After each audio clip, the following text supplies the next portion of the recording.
Welcome to our channel Easy and Deep Way. हम continue करेंगे understanding discipline and subject में important MCQ की हमारी नई सीरीज। तो चलिए शुरू करते हैं फर्स्ट क्वेश्चन से। अब इसमें सारी की सारी अप्रोचेस बताई गई हैं जो कि डिसिप्लिन के सब्जेक्ट्स में गिवन है। तो इन सारी अप्रोचेस को अगर आप कंसेप्ट से करेंगे तो आपको बहुत अच्छे से ये समझ आएंगे। तो फिर भी मैं आपको समझाने की पूरी कोशिश करूंगी। देखते हैं what is transdisciplinary approach. Transdisciplinary, trans का मतलब होता है ट्रांसफर, कि जो एक दूसरे में के साथ ट्रांसफर एक दूसरे के साथ ट्रीट करके पढ़ी जाती है। देखते हैं an approach to curriculum integration which dissolves the boundaries between, जो एक दूसरे के साथ शेयर करती हैं अपनी बाउंड्रीज, जैसे the conventional disciplines and organizes teaching and learning around the construction of meaning in the context of real world problems of the themes। यानी कि इसमें अलग अलग चीज़ों पर, जैसे ह्यूमैनिटीज़ हो गया, साइकोलॉजी हो गया, politics, religion, economics, geography, anthropology, ऐसी बहुत सारी चीज़ें जिसमें एक दूसरे के साथ बाउंड्रीज यानी कि एक दूसरे के साथ रिलेशन बनाया जाता है, और कोई भी सब्जेक्ट को, किसी भी कंटेक्स्ट को रियल वर्ल्ड की प्रॉब्लम्स के साथ जोड़कर उसको ऑर्गेनाइज इवेल्युएट किया जाता है। तो इसका आंसर होगा ऑप्शन ए। ठीक है, तो आप इसको और भी अच्छे से समझने के लिए आप हमारी वीडियो देखिए, ये काफ़ी बड़ी अप्रोच है, इसके सारे के सारे फंक्शंस, टाइप्स, कैरेक्टरिस्टिक्स गिवन है। ठीक है, नेक्स्ट है what is multidisciplinary approach. पढ़ते हैं an approach to curriculum integration which focuses primarily on the different disciplines and the diverse perspective they bring to illustrate a topic, theme और issue। यानी कि क्या कह रहा है कि एक ऐसी अप्रोच जिसमें हम अलग अलग डिसिप्लिन्स को, मल्टी यानी कि दो या दो से ज़्यादा डिसिप्लिन्स को जो एक दूसरे से अलग होते हैं, उनको एक टॉपिक बनाकर, एक थीम बनाकर समझने की कोशिश करते हैं। ठीक है, तो मल्टी डिसिप्लिनरी अप्रोच में क्या होता है, हम टू से मोर देन टू, दो से ज़्यादा डिसिप्लिन्स को एक से एक साथ रिलेट करने की कोशिश करते हैं। ठीक है, नेक्स्ट देखते हैं what is cross disciplinary approach. Cross disciplinary approach में क्या होता है कि एक अप्रोच दूसरी अप्रोच, एक डिसिप्लिन दूसरी डिसिप्लिन के साथ अपना रिलेशन बनाता है। जैसे इसमें बोला गया है कि हम जो एडोलसेंट डेवलपमेंट होती है, जो एंड वायलेंस प्रिवेंशन होता है, इसको हम आर्ट एजुकेशन के साथ लिंक कर सकते हैं, और आर्ट एजुकेशन को हम लर्निंग और डेवलपमेंट से कर सकते हैं, और लर्निंग डेवलपमेंट को हम एडोलसेंट डेवलपमेंट से रिलेट कर सकते हैं। ठीक है, तो पढ़ते हैं it refers to research and creative practices that involves two or more academic discipline. तो दो से ज़्यादा एकेडमिक डिसिप्लिन को एक साथ करके पढ़ा जाता है। ठीक है, तो इसका आंसर होगा ऑप्शन ए। नेक्स्ट है the discipline which has a role in a significant learning environment is of the kind which has. तो क्या होता है एनवायरनमेंट में कि डिसिप्लिन को कैसे इंपॉर्टेंट बनाया जाए। To create silence, no. Teachers to give instruction, no. Children memorise their lesson, रट्टे लगा के नहीं। Children to regulate and monitor their own learning, यानी कि बच्चे खुद से ही अपने इनर कंट्रोल के थ्रू सीखे, मॉनिटर करे और उसको अप्लाई करे। तो इसका आंसर होगा ऑप्शन डी। फिर है which is the place where child's cognitive development is defined in the best way. तो कौन सी ऐसा है जिसमें कॉग्निटिव डेवलपमेंट को बेस्ट वे में दिखाया गया। तो कॉग्निटिव डेवलपमेंट में क्या होता है कि हम अपनी स्किल, अपनी एजुकेशन, अपॉर्चुनिटी, मेमोरी, क्रिएटिविटी और इंटेलिजेंस को जज करते हैं भी, कैसे हम इसको मैक्सिमम से मैक्सिमम यूटिलाइज कर सकें।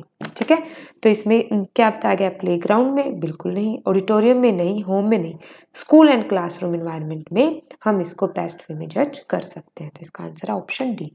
फिर है Swami Vivekananda thinks that education is the manifestation of divine perfection already existing in man। तो क्या ये सही है, गलत है, कान से या तो बिल्कुल सही बोला है कि एजुकेशन क्या है, इंसान के अंदर एक परफेक्शन है, कि अगर हम अपने अंदर परफेक्शन लाएंगे तो हम एजुकेशन को भी अच्छे से प्राप्त कर सकेंगे। ठीक है, नेक्स्ट है according to Mahatma Gandhi education means. तो एजुकेशन का क्या मतलब है महात्मा गांधी के हिसाब अनुसार, manifestation of divine perfection already existing in man, no। ये तो स्वामी विवेकानंद ने बोला था। फिर है all out drawing out of best in child and man bodies mind and spirit, यानी कि किसी बच्चे के अंदर से उसकी बेस्ट पार्ट को निकालना। कि हर बच्चे का किसी न किसी चीज़ में इंटरेस्ट होता है, लेकिन उसको पता नहीं होता कि उसको क्या करना है, कैसे करना है, तो उसको कैसे हम यूटिलाइज कर सकते हैं, उसे ही बोला गया है एजुकेशन, महात्मा गांधी के अकॉर्डिंग। तो इसका आंसर होगा ऑप्शन बी। फिर the branch of philosophy which is concern with theory of knowledge is, तो फिलोसफी क्या होता है कि भी किसी भी चीज के बारे में नॉलेज प्राप्त करना। तो इसमें किस में बताई गई इसकी थ्योरी ऑफ नॉलेज में? पेडागोजी में नहीं, एजुकेशन में नहीं, एपिस्टेमोलॉजी, क्योंकि एपिस्टेमोलॉजी को ही ब्रांच ऑफ नॉलेज या फिलोसफी माना गया है। ठीक है, तो इसका आंसर होगा option C. Next, which of the following is a dimensional teaching aid, तो डायमेंशनल टीचिंग एड में क्या होते हैं? मॉडल्स। मॉडल्स के थ्रू हम, जिसकी काफ़ी सारी डायमेंशन होते हैं, उसको हम किसी भी तरीके से आगे पीछे ऊपर नीचे से डायमेंशन करके देख सकते हैं। ब्लैक बोर्ड को नहीं देख सकते, डिस्प्ले बोर्ड को भी नहीं और स्टिल पिक्चर को भी नहीं। तो इसका आंसर होगा ऑप्शन डी। फिर the curriculum of educational institutes should be based on, तो किस पे बेस्ड होता है हमारा curriculum? Theory practice, theory and practice, या फिर theory and practice and research. तो ये थ्योरी और प्रैक्टिस पे रिसर्च होता है करिकुलम, रिसर्च पे करिकुलम डिपेंड नहीं करता। ठीक है, तो इसका आंसर होगा ऑप्शन सी। फिर an aspect of pragmatism is experimental learning which says education should come through, तो प्रैग्मेटिज्म में क्या माना गया है कि एजुकेशन कैसे प्राप्त होती है? प्रैक्टिस से? नो। एक्सपीरियंस से? यस। एक्सपीरियंस के थ्रू हम एजुकेशन को प्राप्त कर सकते हैं। तो इसका आंसर होगा ऑप्शन बी। ठीक है, फिर है the concept of pragmatism in educational philosophy says that education should be about, तो एजुकेशन प्रैग्मेटिज्म के अनुसार कैसे है?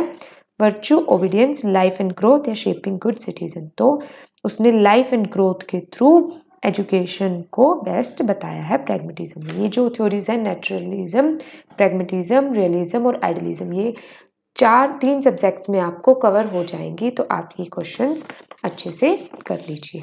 ठीक है, फिर है a teacher should make an attempt to understand the potentialities of his or her students, which of the following field is related to this objective. ये बोला गया है कि स्टूडेंट्स की अंडरस्टैंडिंग को इम्प्रूव करने के लिए, उनकी पोटेंशियलिटीज यानी कि उनकी स्ट्रेंथ को बढ़ाने के लिए कौन से ऑब्जेक्टिव्स में आएगा ये? आंसर देखते हैं एजुकेशनल साइकोलॉजी की। एजुकेशनल साइकोलॉजी के थ्रू हम इसकी अंडरस्टैंडिंग को और उसके पोटेंशियलिटीज को अटेम्प्ट करते हैं। ठीक है, तो इसका आंसर होगा ऑप्शन डी। फिर है which of the following is true about the nature of discipline, तो नेचर ऑफ डिसिप्लिन क्या होगा देखते हैं। Discipline is related to learning, बिल्कुल। डिसिप्लिन इम्प्लाइज एन ऑर्डर, बिल्कुल। Discipline has theories and concept. ठीक है, तो इसका आंसर होगा ऑल ऑफ दिस। फिर अ गुड टेक्स्ट बुक, तो एक गुड टेक्स्ट बुक की क्या पहचान होती है? Provide structure and a syllabus for a programme, बिल्कुल। Provides a variety of learning resources, बिल्कुल। Provides effective language model and input, बिल्कुल। कि जो जिसकी लैंग्वेज भी, जिसके रिसोर्सेज भी, जिसका सिलेबस, स्ट्रक्चर सब कुछ हमारे समझ में आए, वो इफेक्टिव या फिर गुड टेक्स्ट बुक मानी जाती है। तो ऑल ऑफ दिस होगा इसका answer. Next, who introduced basic education, तो महात्मा गांधी ने बेसिक एजुकेशन को इंट्रोड्यूस किया है। फिर who introduce the term culture, culture को किसने किया है? एडवर्ड बी टाइलर ने। तो ये चीजें आपको लर्न करनी पड़ेगी। फिर है effectiveness of curriculum is determined by, तो करिकुलम की इफेक्टिवनेस को क्या बोला जाता है? इवेल्युएशन। कैसे पता चलेगा कि हमारा करिकुलम इफेक्टिव है कि नहीं? तो हम किसी भी बच्चे का या किसी भी टीचर को हम इवेल्युएट करते हैं, उसको मार्क्स के थ्रू, ग्रेड्स के थ्रू, रिपोर्ट कार्ड के थ्रू हम उसकी परफॉर्मेंस को एनालाइज करते हैं, तभी उसकी इफेक्टिवनेस पता चलती है। तो इसका आंसर होगा ऑप्शन डी। सेकेंड लास्ट है व्हाट इज एकेडमिक डिसिप्लिन, तो एकेडमिक डिसिप्लिन क्या होता है? ये आप बिल्कुल ध्यान से देखिए।